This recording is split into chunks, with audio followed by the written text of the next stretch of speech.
dando aquí, desde Canadá, México, Japón, Alemania, de todo el mundo.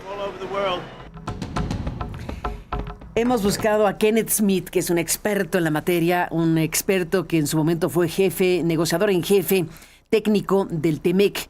Y bueno, pues irrelevante es una palabra muy ruda para un acuerdo de esta naturaleza que lleva décadas en funcionamiento. Kenneth, ¿qué te dice todo esto? Buenos días, feliz 2026. Mira tú cómo empieza. Muy buenos días, Carmen. Qué gusto saludarte y todo lo mejor para el 2026 igualmente. Igual para ti, Pues para mira, tu familia. Pues dime tú, ¿qué dices al respecto? ¿Que si eso no es relevante el TEMEC? Mira, definitivamente es un acuerdo que tiene un enorme valor para los tres países. Eso lo demuestra la evidencia empírica de un tratado que tiene un valor de $2 trillones. Simplemente el comercio entre México y Estados Unidos va a alcanzar casi los $900 mil millones de intercambio comercial este año.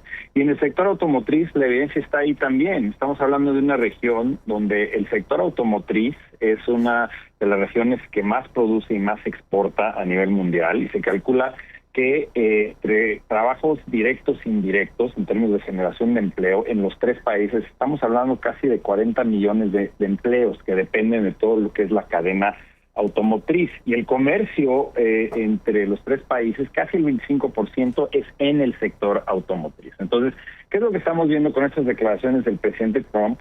Pues en mi opinión muestra las contradicciones que son muy comunes en su administración. ¿Y a qué me refiero?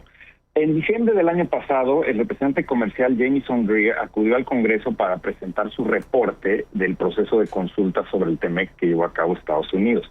Y reconoció ahí que el sector privado estadounidense y la sociedad, casi en un 80%, están a favor de mantener el tratado, pero Jamieson habla de mejorarlo, de hacerle cambios, pero nunca de eliminarlo. Y ciertamente reconoce su valor.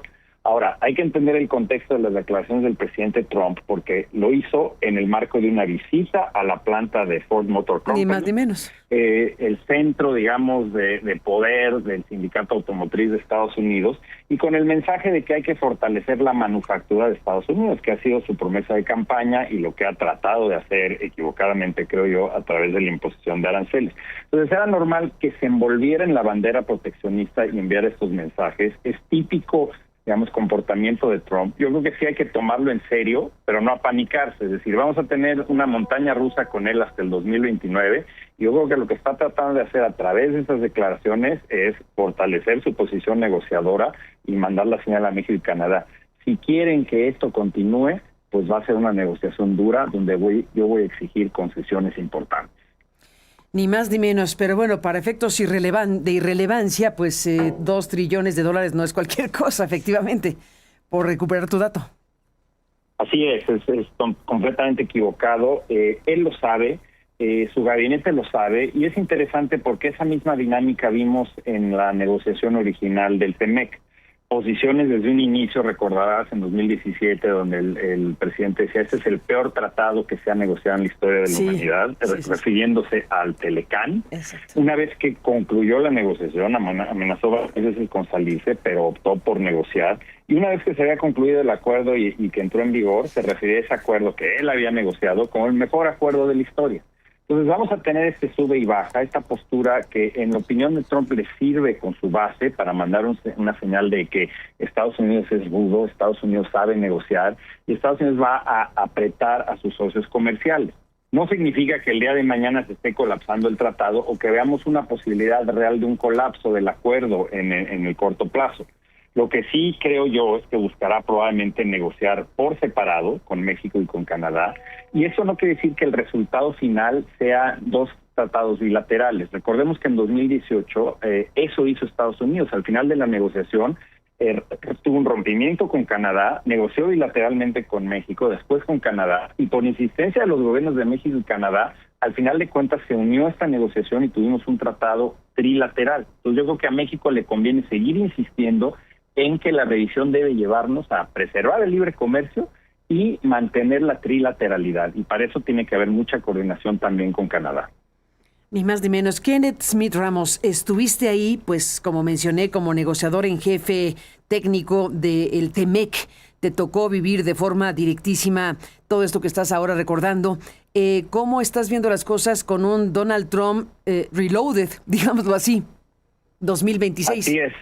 Ese es el término correcto, reloaded, porque de alguna manera Trump siente que aprendió la lección de su primer mandato, donde tenía un gabinete, digamos, dividido, un gabinete donde había gente que siempre iba a estar de acuerdo con él, pero había gente también que tenía experiencia en el gobierno, experiencia en políticas públicas y en sectores productivos, como la entonces secretaria de Agricultura, Sonny Perdue, que fue quien lo convenció de que sería un error tremendo para toda la economía agrícola de Estados Unidos salirse del Telecán en su momento. Hoy en día, a lo que me refiero de que aprendió la lección, es que se rodeó de pura gente que lo apoya al 100%, que no va a ir en su contra dentro del gabinete, y eso hace que esté escuchando nomás las visiones equivocadas de la Casa Blanca de asesores como Peter Navarro. Entonces, obviamente eso complica la situación. Por otro lado, sí estamos viendo señales con estas declaraciones que hace el representante comercial en el Congreso, en entrevistas que ha dado, donde el aparato, llamémosle burocrático comercial de Estados Unidos, quienes van a tener que revisar el tratado y negociar, entienden la importancia del tratado, recibieron esas más de 1.500 cartas del sector productivo estadounidense señalando que el tratado se debe mantener, que es esencial para la economía estadounidense. Entonces, nuevamente, igual que en 2018, USTR está contra la pared, tratando de armar un esquema de negociación que funcione, que permita mantener el tratado y, claro, mejorarlo con los elementos que ya puso sobre la mesa el representante comercial ante el Congreso, pero al mismo tiempo que Trump no le vaya a tirar las piezas de ajedrez de la mesa, es decir, tratar de mantener un balance entre que Trump pueda tener una postura dura en la negociación, pero que esta negociación no se rompa. Y es un camino muy difícil para la representación comercial de Estados Unidos. Sin la menor duda, Kenneth, pues este es el panorama, pero digamos que para efectos prácticos esta declaración no pone en riesgo nada, estrictamente hablando, de lo que ya de por sí pudiera estarlo. Así es, y mira, es muy importante entender, primero, esta dinámica que ya comentamos de la manera en que Trump le gusta negociar, siempre generando presión, siempre manteniendo la incertidumbre. Por otro lado, hay que entender un poco las reglas del juego de la revisión. El tratado establece que si la revisión es exitosa, es decir, si los tres países se ponen de acuerdo este año en recomendaciones de cómo fortalecer el funcionamiento del tratado, se extiende por otros 16 años. Hoy en día está en vigor hasta 2036. E inclusive si los países no se pusieran de acuerdo este año, te vas a una serie de tiempo extra donde hay revisiones anuales en el 2027, si no te pones de acuerdo sería el 2028. Es decir, el tratado no se colapsa, inclusive si la negociación y la revisión no es exitosa en 2026. Entonces, por eso digo que no hay que apanicarse, hay que pensar en un posible escenario donde sea una revisión o renegociación, hay que ver si Estados Unidos pide formalmente abrir capítulos y cambiar compromisos, pero puede ser una renegociación que se extienda más allá del 2026 sin que se colapse el tratado. ¿Cuál es el problema, sin embargo, que tenemos hoy en día? Es que tenemos aranceles encima, con los aranceles relativos a fentanilo y a migración, en el sector automotriz, en acero y aluminio, y 8 nuevas investigaciones que está llevando a cabo Estados Unidos en otros sectores, como turbinas, farmacéuticos, madera, semiconductores.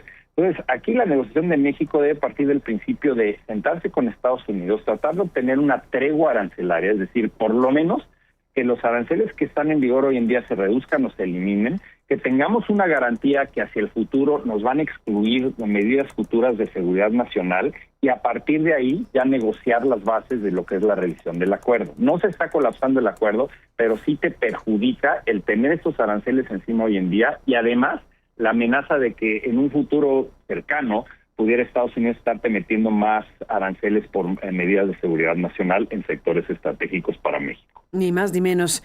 En el marco de todo esto, con la especificidad que tiene, pero te pregunto, ¿qué pasa con las fresas frescas y con las manzanas y lo que ya estamos conociendo de que se pidió una investigación, hay una fase preliminar de una investigación antidumping a las fresas frescas que vienen de México y México a su vez con el tema de las manzanas? ¿Qué pasa con manzanas y fresas? Así es, y mira, yo te diría que es una situación que se está desarrollando ya en el sector agrícola en general. Estados Unidos, como sabes, no impuso aranceles en contra de México, estos aranceles relativos a migración y fentanilo, no impuso aranceles a los productos primarios, a los productos frescos. De hecho, a otros países a los que sí les había impuesto aranceles Estados Unidos, rápidamente se dio cuenta del efecto inflacionario en los precios de los alimentos en Estados Unidos y retiró dichos aranceles. Pero ¿qué es lo que estamos viendo? En mi opinión, lo que está pasando es que ante esta política agresiva arancelaria de Estados Unidos, ante el inicio de investigaciones por antidumping allá en el caso de las fresas, por ejemplo, pues ya estamos viendo de alguna manera una disrupción del comercio, porque al mismo tiempo que Estados Unidos inicia investigaciones en fresas, ya tenemos el acuerdo de suspensión en tomate que nos incrementa los costos para entrar al mercado estadounidense. México está iniciando investigaciones en materia de manzanas, en materia de carne de cerdo. Eso es un poco como una especie de batalla naval donde los barcos se están acercando y apuntando cañones. No quiere decir que vayan a disparar, pero sí es una señal de cómo se ha enrarecido el ambiente entre México y Estados Unidos en materia comercial en general, y sería muy desafortunado que tuviéramos una mini guerra comercial en el sector agrícola, porque el comercio agrícola al interior del Telecán y Temec es una de las grandes historias de éxito para México a lo largo de estos 30 años. Entonces esperemos que no se descomponga el panorama, pero hay que seguir muy de cerca estas investigaciones. Yo creo que está directamente relacionado con todo este ambiente difícil que existe entre México y Estados Unidos en materia comercial. Pues sí, porque son las manzanas. Entiendo que también el cerdo, ¿no?, está aquí en la ecuación. Así es. Fresas frescas mexicanas desde hace muchos años. Y manzana y cerdo desde allá. Así es, y el problema es que si empiezas a imponer ese tipo de medidas, sí, obviamente cuando hay prácticas desleales se justifica imponer ese tipo de medidas en diversos productos, lo tienes que analizar, ver si de verdad hay un daño a la industria, etcétera. El problema al final de cuentas, cuando ya llegas al final de esas investigaciones e impones aranceles, le pegas a productos básicos para el consumo, por ejemplo, en México, ¿no? O sea, en materia de carne de cerdo vas a encarecer estos productos, eso es inevitable. Los aranceles producen disrupción comercial y al final de cuentas el que paga los platos rotos es el consumidor y, por supuesto, como tú sabes, aquellos déciles de la población de menores ingresos son los que gastan un porcentaje mayor de su ingreso en alimentos. Entonces, al final de cuentas, estas mini guerras comerciales, sobre todo en el sector agrícola, lastiman muchísimo al consumidor mexicano. Déjame cerrar la conversación, que te aprecio, Kenneth Smith Ramos, ex negociador en jefe técnico del TEMEC, Canadá, México, Estados Unidos. En la ecuación global de la economía y del comercio, ¿qué opinión te merece el anuncio reciente desde la Unión Europea y el Mercosur, que se enfilan pues después de 25 años a cerrar finalmente este mega acuerdo comercial que se ha dicho por parte de los participantes que se convierte o se convertirá en el más grande del mundo? ¿Qué te dice Mercosur y Europa? Yo creo que es una noticia positiva. Yo creo que dentro de todo este entorno negativo en materia de la política comercial de Estados Unidos hacia el resto del mundo, Europa ya había señalado, tanto en materia de seguridad como en materia comercial y económica, que deben encontrar una manera de solucionar sus retos por sí mismos y ya no estar dependiendo de Estados Unidos. Yo creo que esta señal de que finalmente cierran el acuerdo con Mercosur es una señal en ese sentido, donde la Unión Europea busca fortalecer sus lazos económicos con el resto del mundo, independientemente de lo que esté pasando con Estados Unidos. Yo creo que es también muy importante, ya como lo señaló el secretario Ebrard, que se firme y que se apruebe la modernización del Tratado México-Unión Europea, que tiene un nivel de complejidad y de profundidad y apertura inclusive más profundo que el acuerdo entre la Unión Europea y Mercosur, y que le traería muchos beneficios también a México por el factor de diversificación. Estamos en esta incertidumbre con Estados Unidos. Estados Unidos siempre va a seguir siendo nuestro principal socio comercial, pero con la Unión Europea tenemos la oportunidad de que si cerramos bien este tratado y lo aprobamos y lo implementamos, incrementar enormemente las oportunidades para los exportadores mexicanos. Entonces yo creo que es una buena señal que Europa esté negociando con el resto del mundo. México debe tomar eso como una señal de no cerrarnos, o sea, no jugar el jueguito de los aranceles, de la cerrazón, etcétera, con Estados Unidos, sino ampliar nuestros horizontes y seguir negociando con diversos países y regiones con los que, por ejemplo, tenemos poca relación comercial. Brasil, Argentina, obviamente Corea del Sur, que ya se había iniciado un esfuerzo para negociar un TLC con ellos y que sin tener TLC sigue siendo uno de nuestros principales socios comerciales. Entonces yo creo que ese debería ser el enfoque de México, seguir negociando, obviamente cuidar el TEMEC, preservarlo y fortalecerlo, pero diversificar con otras regiones del mundo. Ahí está el programa. Kenneth Smith Ramos, muchísimas gracias por estar aquí. Sigamos hablando, si te parece. Un abrazo y feliz año.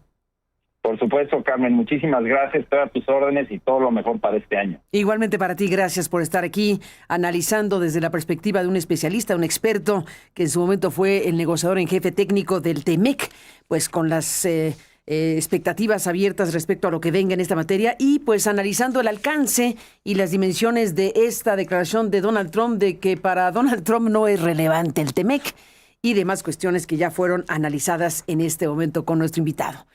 Son algunas de las cosas importantes de las que hemos hablado y seguiremos hablando.